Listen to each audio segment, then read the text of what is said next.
욥기에서 누군가가 가장 핵심이 무엇입니까? 물어본다면은 욥기 42장 5절 말씀입니다. 우리 다 같이 욥기 42장 5절 말씀을 주님 앞에 한 목소리로 합독하겠습니다.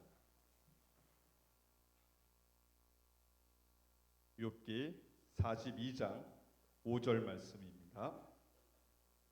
다 찾으실 줄 믿고 우리 한마음 한뜻으로 힘차게 주님 앞에 합독하여 영광 올려 드리겠습니다. 합독합니다. 내가 주께 대하여 귀로 듣기만 하였사오나 이제는 눈으로 주를 배움나이다. 아멘. 사랑의 하나님 감사합니다.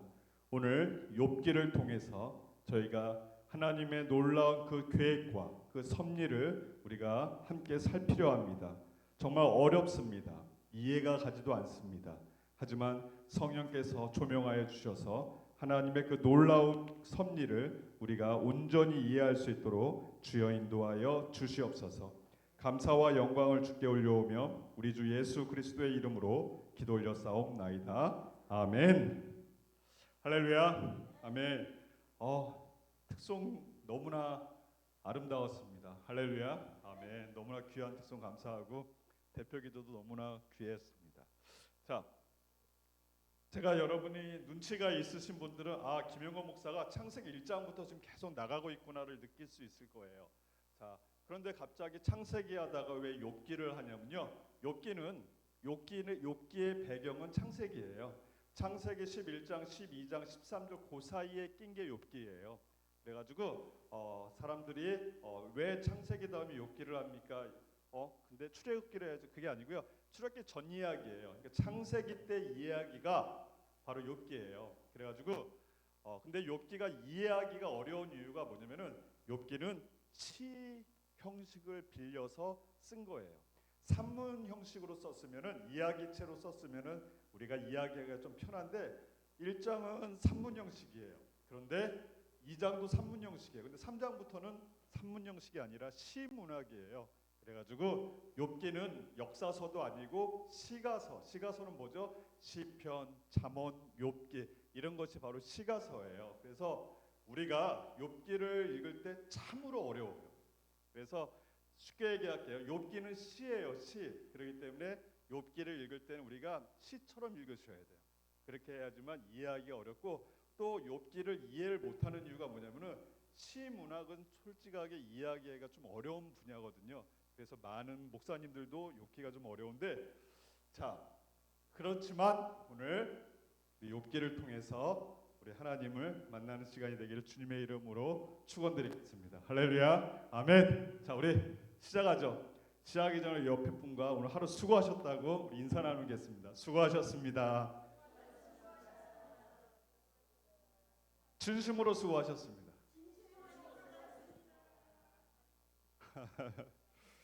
자,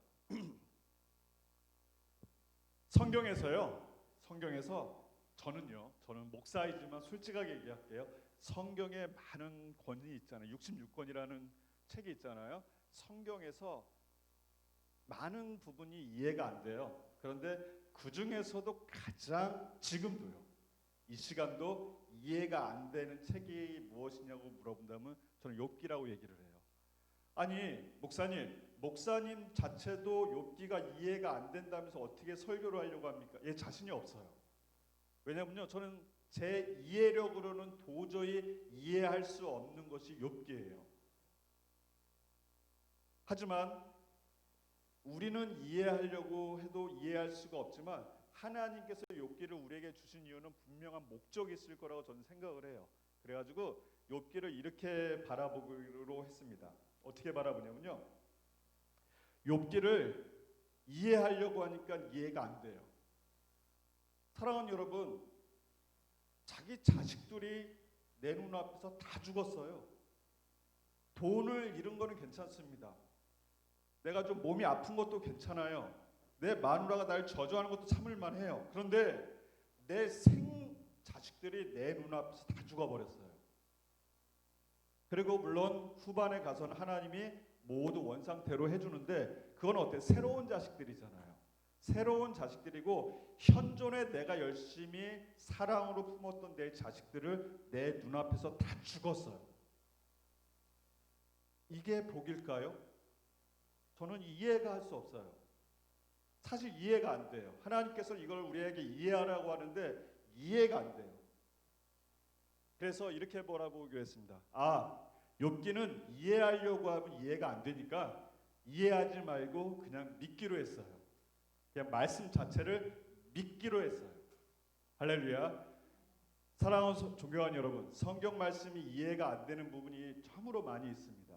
그 이해가 안 되는 부분은요, 이해하려고 하면은 믿어질까요? 안 믿어질까요?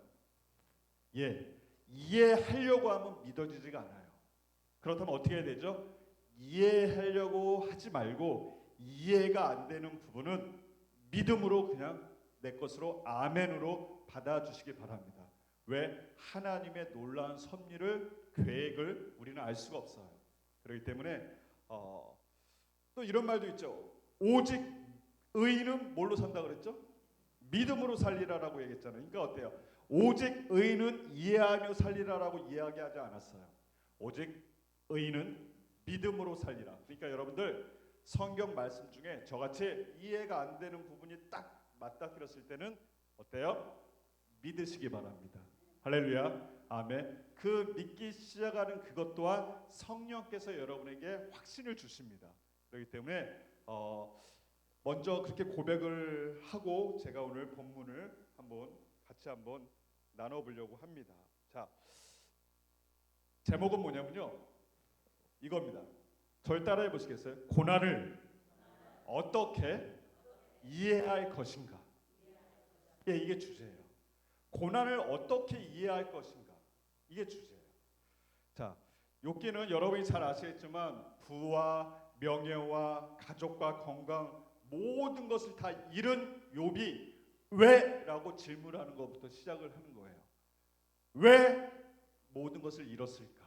그래서 그의 세 친구들이 왜라는 질문을 통해서 욥기한테 이야기를 건네는 겁니다. 시적으로요. 그것이 욥기의 내용인데, 욥기는 크게 두 가지로 나눕니다. 첫 번째, 하나님과 사탄의 대화로부터 시작된 게 욥기예요.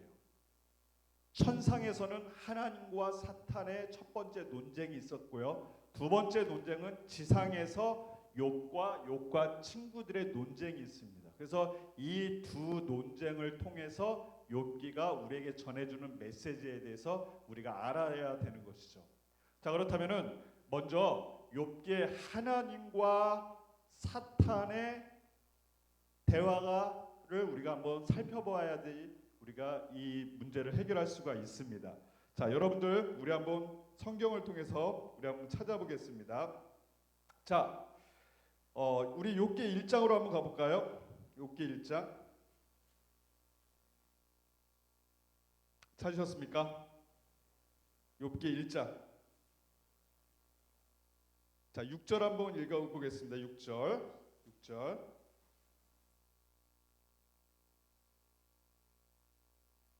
자, 읽습니다. 시작. 하루는 하나님의 아들들이 와서 여호와 앞에 섰고 사탄도 그들 가운데 온지라. 7절. 여호와께서 사탄에게 이르시되 내가 어디서 왔느냐? 사탄이 여호와께 대답하여 이르되 땅을 두루 돌아 여기저기 다녀왔습니다. 8절. 여호와께서 사탄에게 이르시되 내가 내 종 욥을 주의하여 보았느냐? 그와 같이 온전하고 정직하여 하나님을 경외하며 악에서 떠난 자는 세상에 없느니라. 사탄. 여호와께 대답하여 이르되 욥이 어찌 까닭없이 하나님을 경외하리이까? 주께서 그와 그의 집과 그의 모든 소유물을 울타리로 두르심 때문이 아니니까? 주께서 그의 손으로 하는 바를 복되게 하사 그의 소유물이 땅에 넘치게 하였습니다. 이제 주의 손을 펴서 그의 모든 소유물을 치소서. 그리하시면 틀림없이 주를 향하여 욕하게 않겠나이까?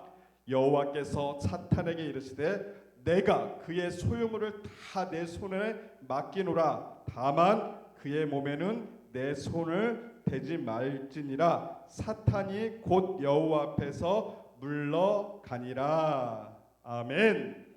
자, 첫 번째가 이런 내용이었어요. 하나님과 사탄의 대화를 들었어요. 자, 그런데 어때요? 나는 이 부분이 이해가 안 가요.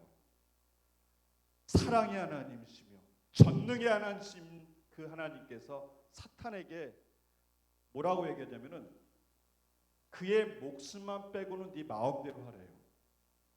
이게 어떻게 사랑의 하나님이요 전능의 하나님입니까? 이해하려고 해도 이해가 안 가요. 그래서 그냥 믿기로 했어요. 아, 하나님이 사탄에게 이런 제의를 했구나. 무슨 제의?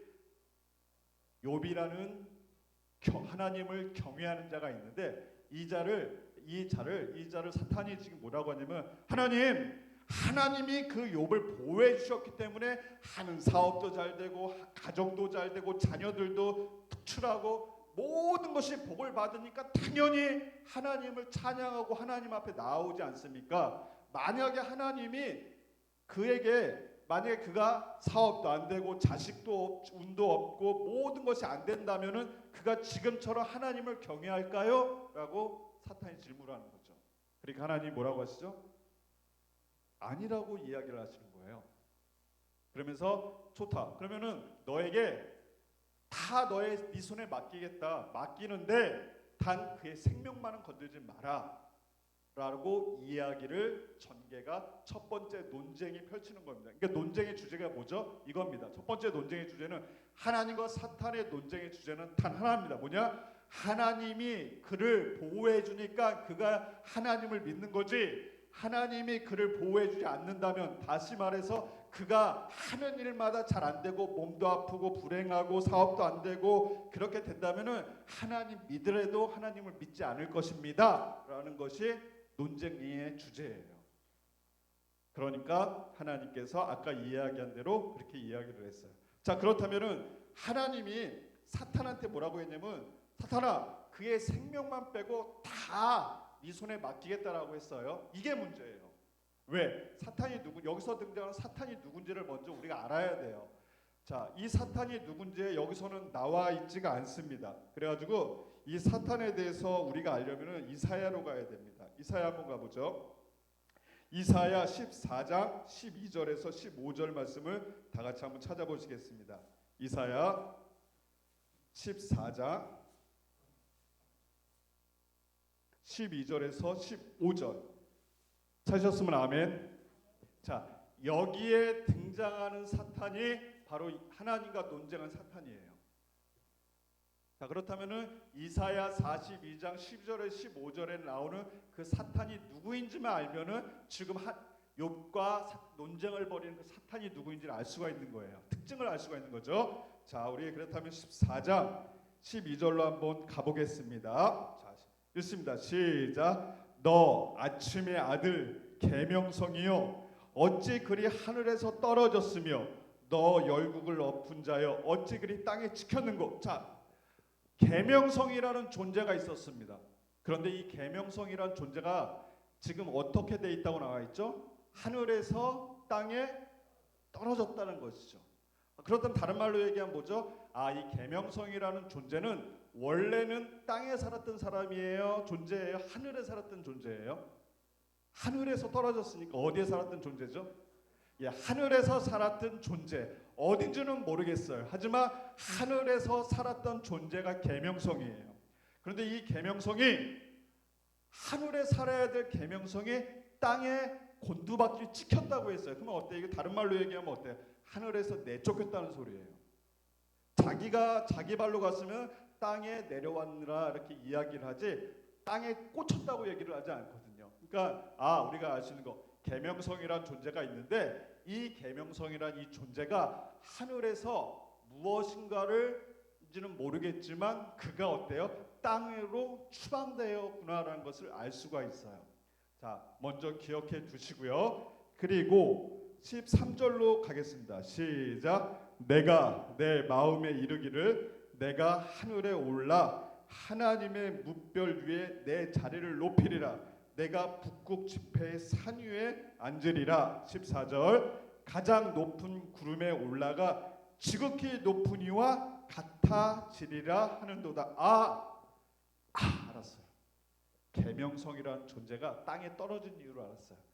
이 계명성이라는 존재가 하늘에서 살았는데, 하늘에서 살았다면 천사겠죠. 천사인데 이 천사가 하나님보다 높아지려 했어요. 하나님과 같아지려고 했어요. 그러니까 어때요? 아마 일개 천사가 아니라 천사 대장 정도 됐겠죠. 그러니까 어때요? 나도 하나님과 같아졌으면 좋겠다. 하나님보다 높아졌으면 좋겠다. 하나님 구름 위보다 내가 더 높이 있었으면 좋겠다라고 해서 아마 반란을 일으켰을 것 같아요. 지금으로 표현하면. 그러니까 어때요? 하나님께서 그 계명성이라는 존재를 하늘에서 추방해서 땅으로 곤두박질시킨 거예요. 땅으로 내려온 거예요. 자, 계속 읽어볼까요? 15절 시작. 그러나 이제 내가 수월 곧 구덩이 맨 밑에 떨어짐을 당하리라. 이 자가 어디로 떨어졌냐면 지옥으로 떨어진 거예요. 지옥으로요. 자, 그렇다면 이제 종합해 볼게요. 하늘에서 천사 대장이라는 사람이 있었는데 이 사람의 이름은 뭐냐면 계명성이었어요. 이 계명성이라는 존재가 하늘 위에서 하나님과 같이 되기 위해서 하나님보다 더 높아지려고 했다가 하나님께 추방을 당해서 땅에 떨어졌어요. 지옥으로 내려왔어요. 그래서 그가 어때요? 이 땅에서 뭘 생각했어요? 다시 저기로 올라가려고 할까요? 안 올라가려고 할까요? 다시 올라가려고 하겠죠. 올라가려고 하면은 자기 세력이 있어야 돼요? 없어야 돼요? 자기 세력이 있어요. 그 세력을 만들자에서 나온 것이 뭐냐면은 원수 마귀 사탄이에요. 그래서 그 계명성이 한 명 한 명, 지옥에 있는 그 계명성이 한 명 한 명을 포섭을 하는 거예요. 뭘로? 자기 사탄 마귀 원수의 자녀들로요. 그래가지고 어때요? 하나님 앞에 올라가려 하는 것이죠. 근데 그 계명성이 바로 여러분이 이름이 무엇이냐면은 여러분이 잘 아는 루시퍼예요. 천사 대장 루시퍼가 이 땅에 떨어진 것이죠. 그러니까 어때요? 이 루시퍼가 하는 일은 뭐예요? 하나님이 하는 거에 대해서 반기 드는 거예요. 자, 그렇다면은 루시퍼가 지금 뭐라고 그랬어요? 천사 대장이 하나님 앞에 이야기합니다. 하나님이 저 사람이 하나님을 경외하는 자라고요? 의인이라고? 택도 없습니다. 하나님이 보호해 주니까, 하나님이 모든 복을 주시니까 그가 하나님을 찬양하지. 만약에 하나님이 그에게서 모든 것을 떠난다면 나한테만 한번 맡겨보십시오. 나한테, 욥이라는 사람을 나한테 한번 맡겨보십시오. 그러면 아마 하나님을 떠날걸요? 라고 논쟁을 펼치는 거예요. 그러니까 하나님이 화가 나신 거지. 그래서 하나님 그래요. 얘기해요. 아니, 나 절대 안 떠난다. 나의 자녀들은. 그러니까 루시퍼가 에이, 떠납니다. 그래? 그렇다면 내가 너에게 욥을 맡겨보겠다. 그 대신 그의 생명은 건들지 마라. 그러니까 어때? 이 루시퍼가 이 계명성이 신이 나가지고 하는 게 뭐예요? 자식 다 죽여버리고 재산 다 뺏어버리고 사랑하는 부인이 자기를 어때요? 욕하고 저주하게 만들고 친구들로부터 다 멸시천대받고 이웃들한테 공격받고 모든 것을 다 어때요? 신이 나가지고 이 계명성이 욥을 원수마귀 사탄의 잔치를 벌여놓은 거예요. 그리고 한 가지 약속을 지킨 게 뭐죠? 그의 생명만은 건들지 마라예요. 그래서 생명을 안 건드는 거예요. 그러자 욥의 친구들이 욥의 그 고난을 듣고 찾아옵니다. 찾아와서 욥에게 이제 이야기를 하는 겁니다. 자, 우리가 하나님과 계명성과의 그 논쟁을 이제 풀어봤어요. 그리고 결과로 나왔어요. 이 결과가 나는 이해가 안 간다는 거예요. 왜? 상황이 이해가 안 간다는 게 아니라 하나님이 이해가 안 간다는 거죠. 왜 이해가 안 가냐면은 왜 성경에는 1장 1절에는 뭐라고 얘기해 놓냐면 하나님을 경외하는 자라고 얘기했어요. 의인이라고 얘기했어요. 가장 훌륭한 자라고. 그렇게 하나님이 사랑하고 그렇게 하나님이 높이고 하나님이 그렇게 아끼는 사람한테 왜 그런 사람을 저 계명성한테 맡겼냐 이거예요. 당연히 계명성한테 맡기니까 어때요? 신났다고 하고 가장 소중한 자식들부터 막 빼앗고 죽이고 그러는 거잖아요. 이게 이해가 안 갔어요. 만약에 하나님이 저한테 와서 저의 모든 것을 하나님이 주관하신다. 예, 믿습니다. 내 자식의 생명을 내 눈앞에서 다 죽이고 걱정하지만 내가 나중에 그와 똑같은 더 잘난 자식을 줄게. 이게 위로가 될까요? 전 위로가 안 돼요. 너 재산 다 내가 몰수해 버릴게. 네 친구들한테 다 모욕 줄게. 너 빡빡 네 몸 긁어.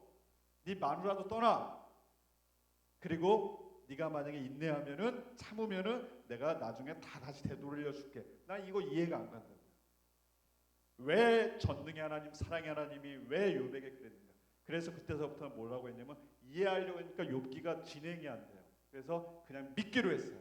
하나님이 그렇게 하신 것에는 분명한 하나님의 목적이 있을 것이다. 이렇게 믿고 계속 풀어나가는 것이죠. 자, 보겠습니다.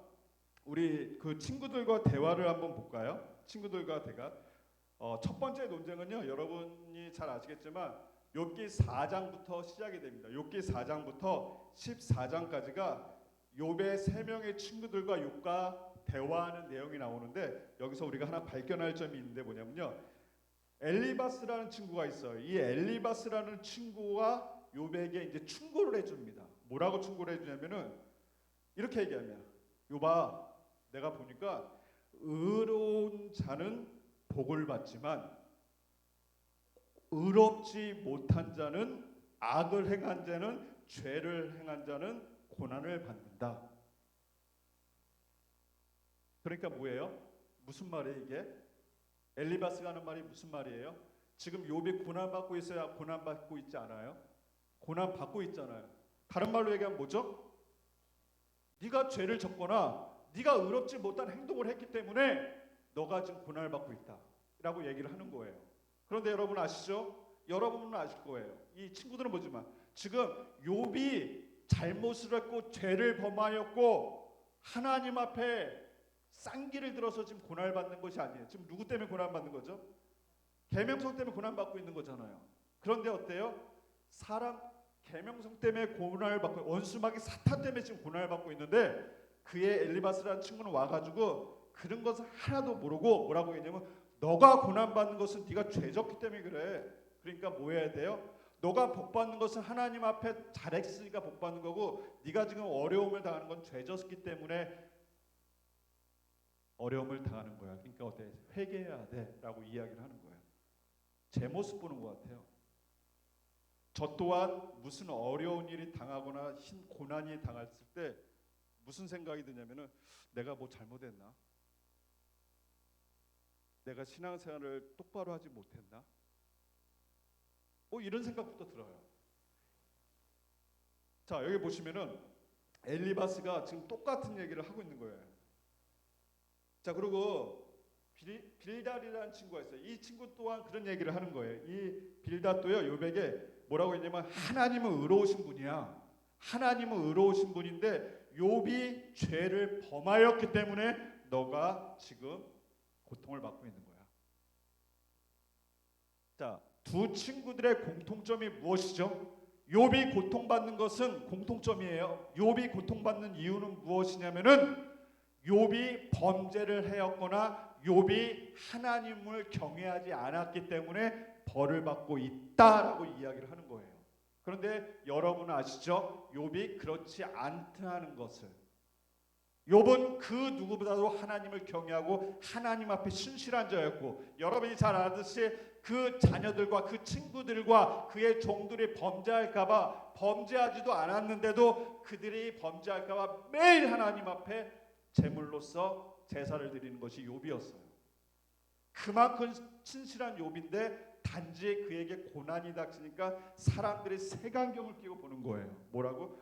거봐, 너 잘 믿, 저 사람 봐봐, 잘 믿는 것 같이 하나님 앞에 되게 봉사하는 것 같이 얘기하든지 저렇게 사업이 망했네. 그러면서 뭐라고 할 거예요? 뭔가 잘못한 게 있으니까 하나님이 벌을 주는 거야 라고 생각을 하는 거예요. 우리도 그렇지 않나요? 우리도 그렇지 않나요? 우리도 욥의 친구들처럼 그런 색안경을 끼고, 아니 색안경이 아니라 그렇게 이해하고 그 고난을 바라보지 않나요? 누군가가 갑자기 암에 걸렸어요. 그런데 뭐라고 얘기하냐면 성도들이 저렇게 신앙생활 안 하고 저렇게 뺀질거리다가 하나님한테 벌 받고 있다라고 이야기를 하는 거예요. 저 또한 그렇게 이야기를 한 적이 있으니까요. 그런데 그가 암에 걸린 것은 어떤 상황인지는 우리는 몰라요. 왜? 전제가 뭐죠? 모든 것은 하나님의 주권하에 있다가 전제예요. 그렇기 때문에 이 사람이 암에 걸린 것 또한 하나님의 주권 안에 있는 것이죠. 그렇기 때문에 우리는 알 수가 없는데 우리는 어때요? 저봐 저 뺀질대더니 저럴 줄 알았어. 저봐 저렇게 교회 안 나오고 교회 말씀 부리고 하나님 목사님 말 안 듣더니 저렇게 사업 망할 줄 알았어. 이렇게 판단을 한단 말이죠. 이렇게 판단한 그들에게 하나님이 뭐라고 했는지 궁금해요. 그렇게 나처럼 이야기한, 우리처럼 이야기한 사람들한테 하나님이 뭐라고 했는지 궁금한데 그 궁금증을 42장에서 하나님이 이야기해 주셨어요. 한번 볼까요? 우리 다시 한번 욥기 42장으로 한번 가보겠습니다. 마지막 장입니다.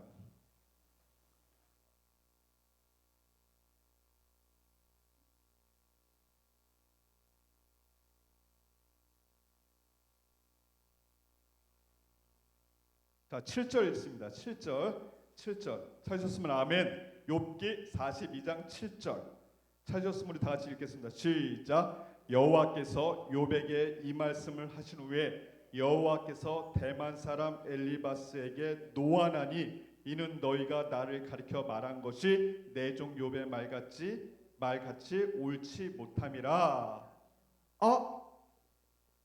그렇게 얘기한 사람한테 하나님이 화가 나셨대요.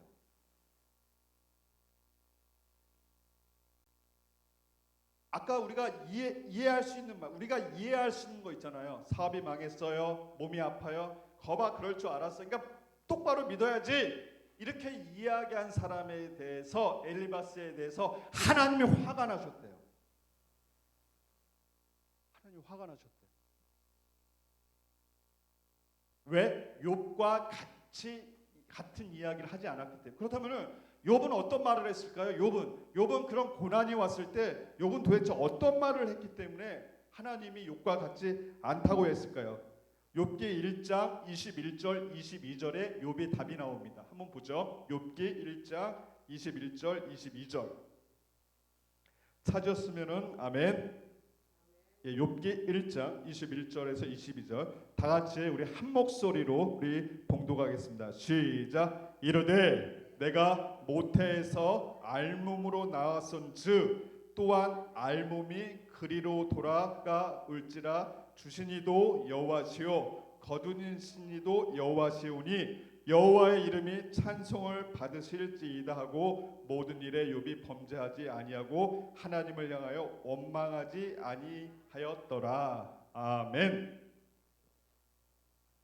이겁니다. 여기서 제가 조금은 마음이 열렸어요. 뭐냐면요. 하나님이 욥기를 우리에게 주신 이유가 있구나. 이해하려고 하면 이해가 안 가는 이 욥기를 왜 우리에게 주셨을까? 이겁니다.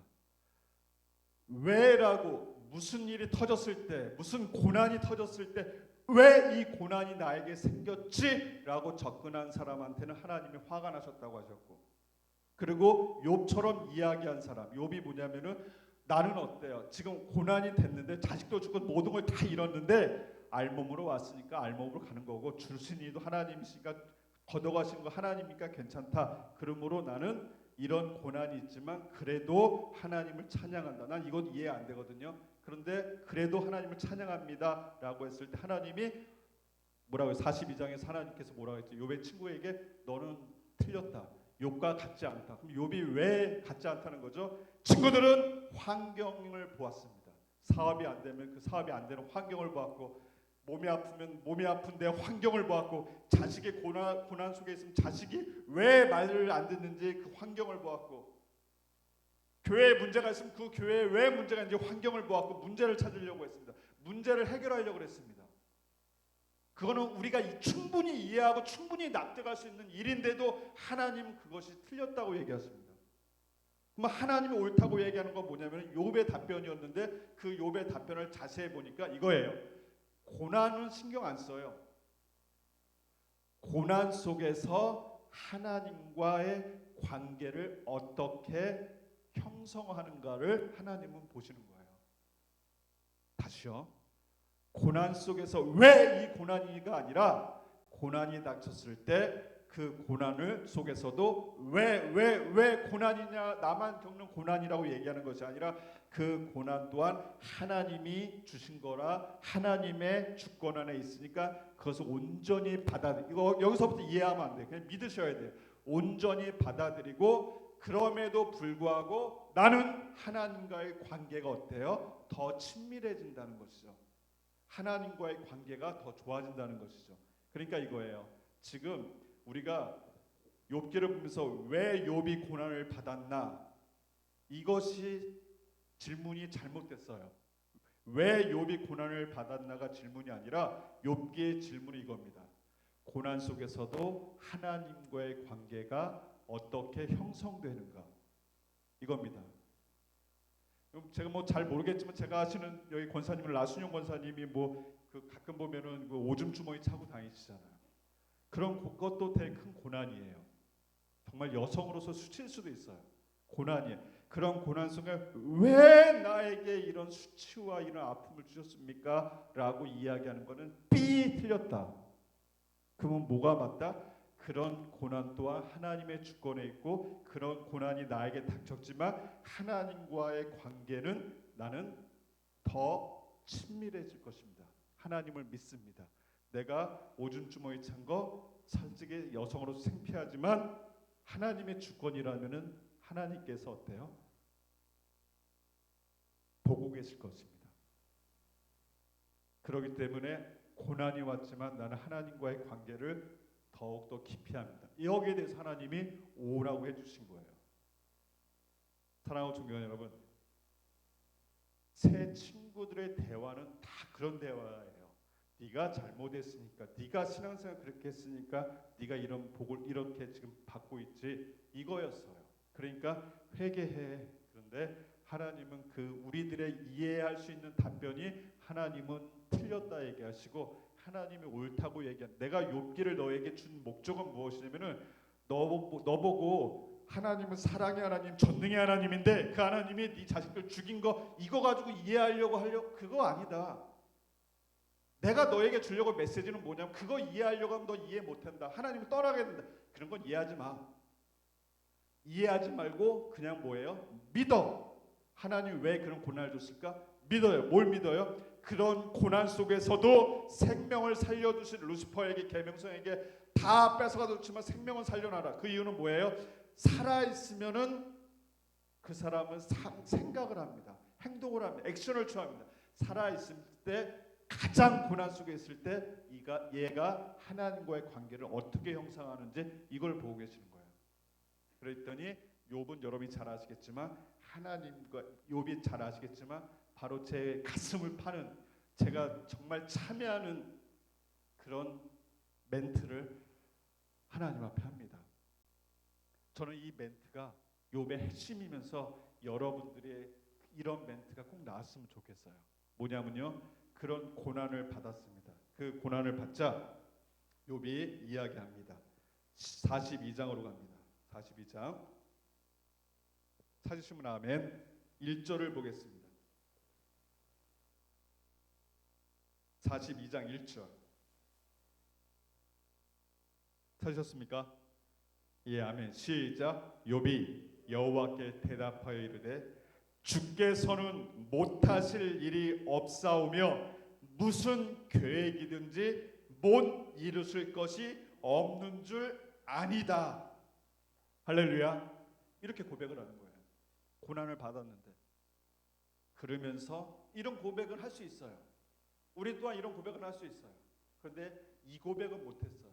그 고백이 무엇이냐면은 바로 이 고백입니다. 5절 시작. 내가 주께 대하여 귀로 듣기만 하였사오나 이제는 눈으로 주를 배웁니다. 우리도 여태까지 하나님을 귀로만 듣지 않았습니까? 하나님 좋으신 분이다, 전능한 분이다, 사랑의 하나님이다. 우리 어떻게 하나님을 귀로만 만나지 않았습니까? 아마 욥도 하나님을 귀로만 만났나 봐요, 그동안요. 그런 욥에게 하나님이 고난을 통해서 욥이 하나님과의 관계를 올바르게 형성하자 욥에게 어떤 것을 주었냐면은, 하나님이 욥에게 짠 나타난 것도 아니었어요. 그런데 욥은 뭐라고 고백을 하죠? 하나님이 짠하고 욥 앞에 나타난 것도 아닌데 이제는 하나님을 눈으로 배웁니다라고 고백을 하는 거예요. 여러분도 귀로만 하나님을 배우지 않습니까? 눈으로 하나님을 뵙는 여러분이 되시길 바랍니다.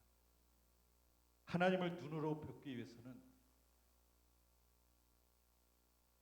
어떤 고난이 와도 왜라는 질문 물론 해야겠죠. 하지만 그 질문이 나를 억누르지 말고, 그 왜라는 질문은 계명성 루시퍼가 갖다 준 거예요. 그것을 하지 말고 하나님이 우리에게 바라는 걸, 욥기를 통해서 우리한테 바라는 건 뭐죠? 그런 고난임에도 불구하고 너는 하나님과의 관계가 어땠냐? 여러분이 되묻겠습니다.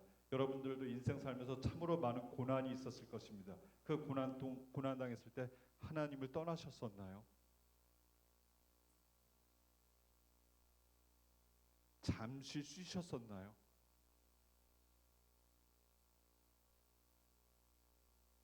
누군가를 원망하셨었나요?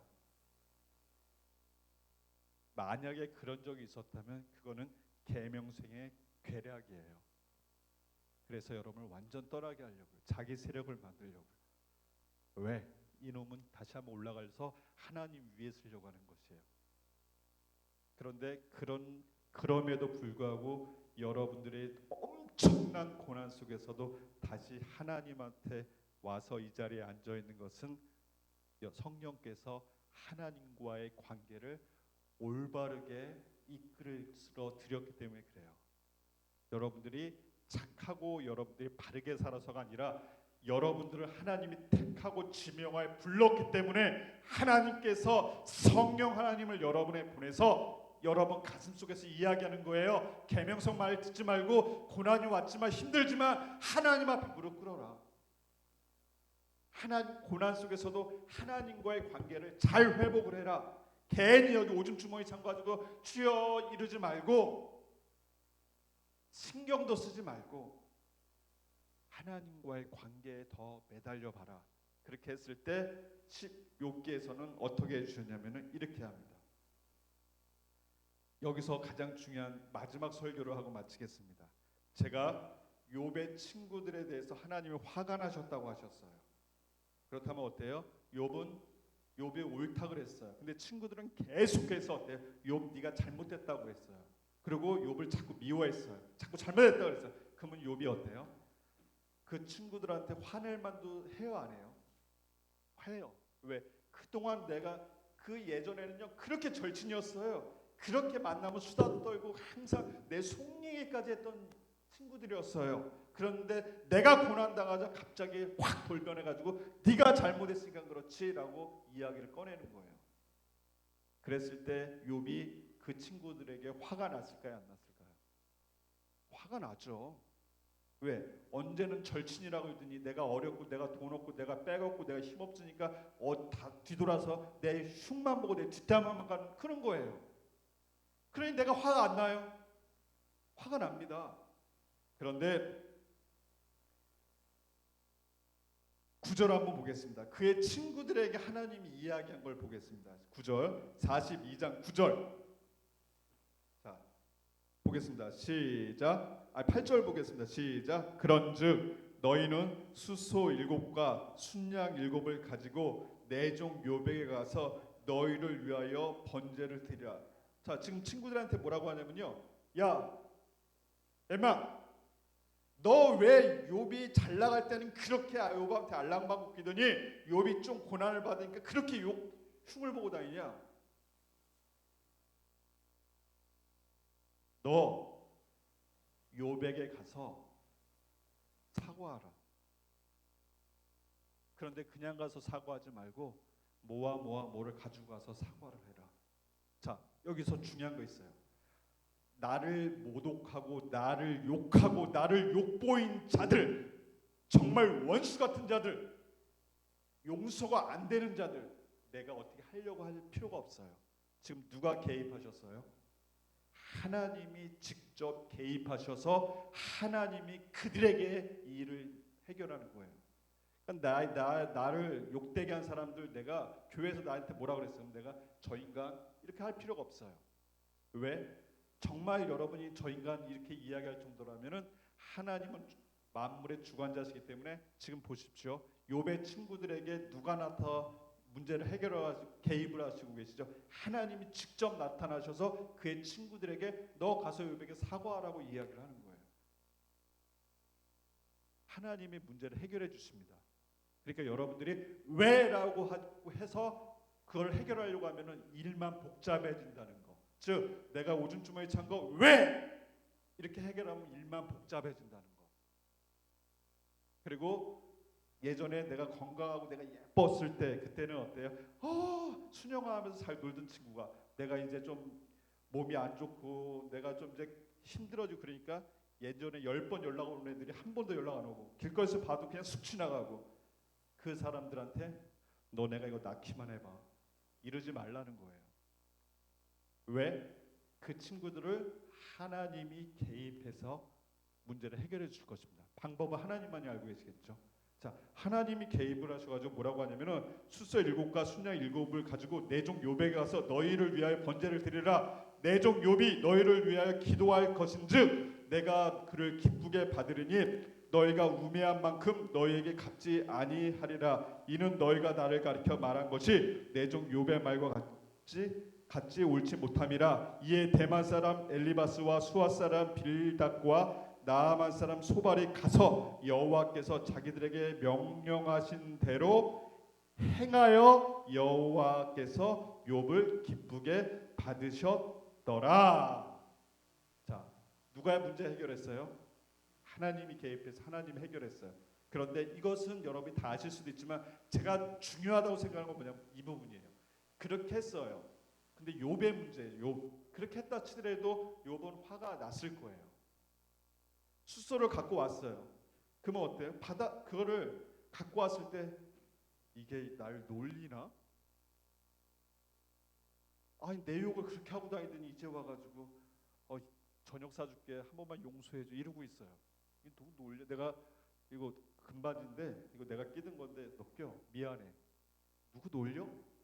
보통은 이렇게 이게 이해예요.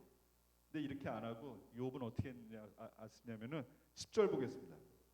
시작. 욥이 그의 친구들을 위하여 기도할 때. 자, 여러분 욥이 용서했어야 안 했어요? 여러분들이 잘못 알고 계신 게 있습니다. 욥이 고난을 받고 하나님을 떠나지 않자 하나님께서 욥을 축복해 주셨다 이렇게 알고 계십니다. 틀렸어요. 여러분이 하나 빼놓은 게 있습니다. 고난을 받습니다. 그 고난 속에 친구들의 멸시를 받습니다. 그 멸시까지 참고 하나님만을 바라봤습니다. 그 친구들이 미워 죽겠습니다. 그러자 하나님께서 그 친구들에게 개입하셔서 그 친구들을 보고 가서 욥에게 사과를 하라고 합니다. 친구들이 숫소를 가지고 와서 사과를 합니다. 사과 받아줄 마음이 없습니다. 그런데 욥은 그들을 위해서 기도해 줬어요. 다른 말로 하면 뭐예요? 용서해 줬어요. 용서를 해준 다음에 그리고 어떤 일이 벌어졌죠? 10절 읽겠습니다.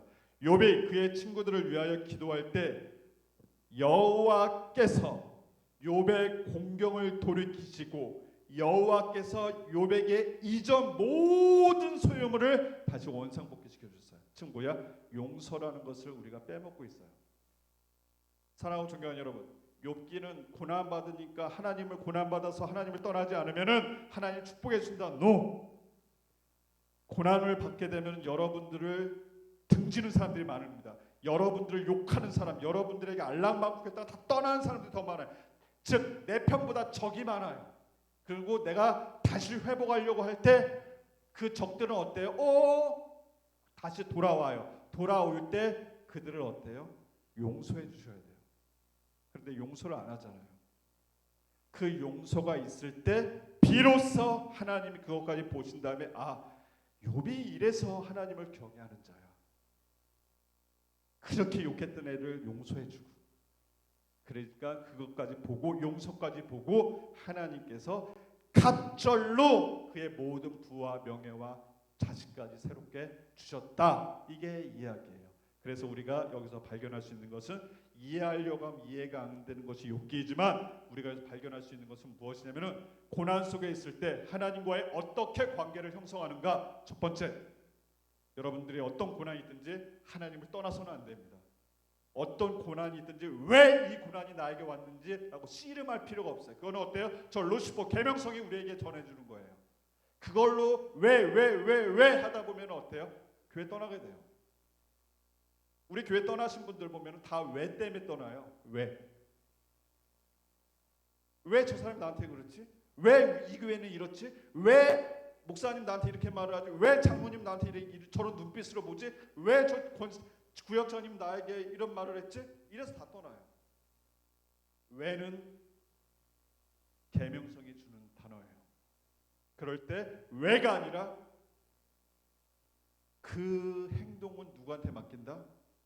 하나님한테 맡기고, 나는 그를 용서할 수 없지만 용서하면서 하나님과의 관계를 더욱더 고난 속에서 올바르게 가질 때, 성경에 의하면은, 욥기에 의하면은 하나님이 갑절로 그를 축복해 주셨다. 이게 욥기의 결론이에요. 그러니까 고난 속에서 여러분을 마음에 아프게 한 사람들이 있을 거예요. 왜라고 하면 여러분들만 힘듭니다. 그 왜라는 질문, 그가 미운 것은 하나님이 개입하시는 거 보셨죠? 하나님 앞에 맡기십시오. 그리고 나는 내일을 위해서 열심히 다시 한번 일어서시는 거예요. 돈이 없어도 일어나고 몸이 아파도 좋아요. 다시 한번 일어나는 거예요. 그러면서 왜 이렇게 생각하면 어떨까요? 하나님이, 장로님이 제 스탄을 다 잃었어요. 사업이 안 된 적도 있어요. 그럴 때 이렇게 생각하는 거죠. 하나님이, 루시퍼가, 계명성이 나를 테스트하는구나. 나의 모든 걸 가져가는구나. 그런데 나는 지금 살아있다. 그러면 뭐예요? 100%예요. 하나님께서 루시퍼한테 얘기하는 거예요. 저 장로는 의로운 사람이다. 아니에요. 지금 하나님이 복 주시니까, 중국집 잘 되니까 지금 하나님 잘 믿는 거죠. 만약 중국집 망하고 뭐 건물 날아가고 뭐 몸 아프고 그래봐요, 자식 아프고 그래봐요, 하나님 떠나죠. 아니야. 내가 해볼까요? 해봐라. 단 그의 생명만은 건들지 마라. 그렇다면 어때요? 내가 고난 속에 있고 내가 사업이 망했어도 내 생명이 붙어 있으면 어때요? 그건 하나님께서 어때요? 돌봐주신다는 거예요. 무슨 말 이해되시죠? 왜? 생명을 건들지 말라 그랬습니까? 내가 지금 살아있다면 하나님께서 나를 돌보고 있는 거예요. 그리고 그 고통 속에서 나와의 하나님과의 관계를 하나님이 욥기를 통해서 이야기해 준 것처럼 바라는 거예요. 그랬을 때, 그 일을 행했을 때 하나님께서는 갑절로 축복을 더해 주십니다. 이런 축복을 여러분이 받게 되면, 욥이 그렇게 받으니까 욥이 고백을 하는 거예요. 예전에는요, 하나님 귀로만 하나님을 만났어요. 예전에는 하나님 귀로만 하나님을 믿었어요. 귀로만 하나님을 들었어요. 그런데 이제는요, 하나님이 내 눈앞에 없어도 내가 눈으로 하나님을 뵀습니다. 라고 고백을 하는 거예요. 그런 고백이 넘쳐나는 여러분이 되시기를 욥기를 통해서 축원드리겠습니다. 사랑의 하나님, 감사합니다. 욥기를 통해서 이해할 수 없는 많은 것을 우리가 고민하였습니다. 하지만 이해하려기보다는 하나님의 주권에 일어난 이 선미를 우리가 믿음으로, 아멘으로 받아들이니 아버지 하나님, 새로운 것이 발견이 됩니다. 예전에는 몰랐습니다. 고난을 받은, 그 고난을 이겨낸 욥이 다시 한번 그 복을 받는다고 이렇게 이야기했었는데, 그 중간중간에 하나님의 놀라운 계획과 주관이 있는 걸 깨달았습니다. 용서를 깨달았습니다. 아버지, 얼마나 내가 내 입술이 용서하지 못했습니까? 왜라는 질문 때문에 내가 얼마나 많은 사람을 저주했습니까? 얼마나 많은 사람을 내가 욕보이겠습니까? 또 그가 듣지 않는다고 다른 사람한테 그 사람에 대해서 얼마나 많은 욕을 했습니까? 흉을 보았습니까? 왜 때문에 그렇습니다. 그런데 하나님 그걸 원하지 않으셨던 것을 욥기를 통해서 알았습니다. 그런 것은 하나님 앞에 맡겨라. 네 원수는 내가 나한테 맡겨라. 그리고 너는 어렵지만 나와의 관계를 더 끈끈하게 유지를 해주렴. 떠나지 말고. 그러면 내가 너를, 그 원수들을 너에게 보낼 때 너는 그들을 용서해줘라. 그럼 내가 너를 갑절로 축복해 주겠다 말씀하신 그 말씀을 믿음으로 아멘으로 받아들이고 우리가 살아갈 수 있도록 주여 인도하여 주시옵소서. 감사와 영광을 주께 올려오며 우리 주 예수 그리스도의 이름으로 간절히 기도 올려 싸움나이다. 아멘. 할렐루야. 아멘. 자, 우리 찬양 부르겠습니다. 찬양 부르신 후 우리